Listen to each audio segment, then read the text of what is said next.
Hello everyone बच्चों, मैं doctor Durgavati Singh. Today we will discuss about crime level पे आपके लोम्ब्रोसो थे जिन्होंने प्रारूपवादी सिद्धांत का समर्थन किया था, और इनकी एक डेफिनीशन है जिसमें उन्होंने कहा अपराधी जन्मजात होते हैं, और ये काफ़ी पॉपुलर भी हुआ है। देखिए, अपराधी जन्मजात होते हैं, इसको प्रूव्ड करने के लिए वो इटली की सेना में डॉक्टर थे और 386 डाकुओं की खोपड़ी का ऑपरेशन करके अध्ययन किया, और उसको रिसर्च करके उन्होंने पता लगाया और पाया कि कुछ लोगों के जन्मजात लक्षण ऐसे होते हैं बचपन से ही। अब जैसे इंदिरा गांधी को लोग नहीं कहते थे कि बचपन से ही उनके अंदर नेतृत्व की प्रवृत्ति थी, लोगों को लेके सबको आगे आगे चलते थे, खेल खेल में बच्चों को सारी चीज़ अपने हिसाब से मेंटेन और मैनेज करवा देती थी। भगत सिंह भी खेत में एक बार बो रहे थे तिनका, तो उनके पिताजी ने, भाई ने कहा था कि भगत तुम क्या कर रहे हो, तिनके गाड़ रहे हो? तो कहा नहीं मैं बंदूकें बो रहा हूँ। तो किसी को ये नहीं पता। अब जैसे मंगल पांडे थे बलिया के, पहला स्टार्ट वही किए। गुड़, मान लीजिए चीज़ें सबको पता है, सारी अच्छी गलत चीज़ें, लेकिन आगे नेतृत्व करने की क्षमता सबके अंदर नहीं होती। इतना एडवेंचर कुछ ही लोग कर पाते हैं कि आगे आएँ तो पीछे पीछे फिर पूरा फॉलो करने के लिए। जैसे गांधी जी आगे रास्ता बनाए तो उनके पीछे हजारों कोटि, नहीं एक कविता है, चल पड़े कोटि पग उसी ओर, जिधर हो जाते थे उधर मजमा लग जाता था। कितने शहीद लोग हो जाते, पीछे पीछे लोग मरते चले जाते थे, और गांधी जी आगे अपना कितना आंदोलन बनाया, कितने सारे इंडियनों को उसमें फॉलोअर बना दिए।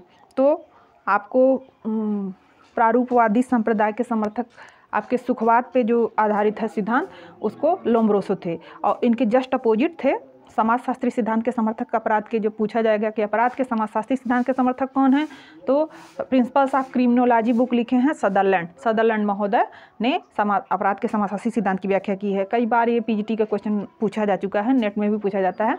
तो उन्होंने इनके अपोजिट बात की है, और उन्होंने कहा है कि अपराधी जन्मजात नहीं होते हैं। ऐसा जरूरी नहीं है कि हर व्यक्ति जन्म लेते ही अपराधी पैदा हो, या उसके शारीरिक लक्षण हैं तो वो अपराध करना शुरू कर दे। हो सकता है कि समाज द्वारा, उनकी एक डेफिनीशन है कि अपराधी जन्मजात नहीं होते बल्कि समाज द्वारा बनाए जाते हैं। उनका उन्होंने खंडन करके, क्रिटिसाइज करके, और अपना थ्योरी दिया, अपना कॉन्सेप्ट दिया, और अपनी डिफिनीशन में यही बात कही कि लोम्ब्रोसो ने कहा कि अपराधी जन्मजात होते हैं, तो सदरलैंड ने उनका खंडन किया और उन्होंने कहा कि अपराधी जन्मजात नहीं होते बल्कि समाज द्वारा बनाए जाते हैं। समाज उनको प्रेरित करता है। कुछ ऐसे, जैसे इंडिया में तो आप देखें अनएम्प्लॉयमेंट है, पॉवर्टी है, इतनी सारी क्राइसिस हैं जिनको झेलते हुए कितने सारे लोग जान के अनजाने में अभाव और तंगी, परेशानी, टेंशन और डिस्ट्रैक्शन से तंग आकर क्या करते हैं कि अपराध करना शुरू कर देते हैं। कहीं भी कुछ कर दें, बड़े स्तर पे ज़्यादा लूटपाट के कहीं से पैसा लाए तो उनके घर की जितनी सारी पॉवर्टी है, समस्याएं हैं, एक साथ सॉल्व हो जाएंगी। जैसे घर बनाना हुआ, किसी की शादी ब्याह करना हुआ, मोस्टली समस्याएं तो बैलेंस से ही रिलेटेड हैं। लोग आतंकवादी संगठन में जाके शामिल हो जा रहे हैं, बड़े बड़े बैंक को लूट ले रहे हैं, क्या क्या कर रहे हैं। अब तो वो सब समस्याएं, उनका रूप धीरे धीरे दूसरा चेंज होता जा रहा है। अब डिजिटलीकरण में ही लोग साइबर क्राइम करना शुरू कर दिए हैं। तो हम आप यहाँ पढ़ रहे थे अपराध के, अभी आज मैं छोटा सा ही वीडियो बनाऊंगी, और इसमें आपने देखा कि लोम्ब्रोसो प्रारूपवादी सिद्धांत के समर्थक और अपराध के समाजशास्त्री सिद्धांत के समर्थक आपके सदरलैंड हैं। लोम्ब्रोसो ने कहा अपराधी जन्मजात होते हैं, और इन्होंने कहा बॉर्न क्रिमिनल की अवधारणा लोम्ब्रोसो ने दी थी, और प्रिंसिपल्स ऑफ क्रिमिनोलॉजी सदरलैंड ने दी थी। लोम्ब्रोसो ने कहा अपराधी जन्मजात होते हैं, और सदरलैंड ने कहा अपराधी जन्मजात नहीं होते बल्कि समाज द्वारा बनाए जाते हैं। तो बच्चों, अगर आपको पसंद आए तो इसको लाइक शेयर सब्सक्राइब कीजिएगा, और अगर आपको किसी और टॉपिक पे चाहिए वीडियो तो उसको कमेंट के माध्यम से मेरे पे कमेंट करके बताइए।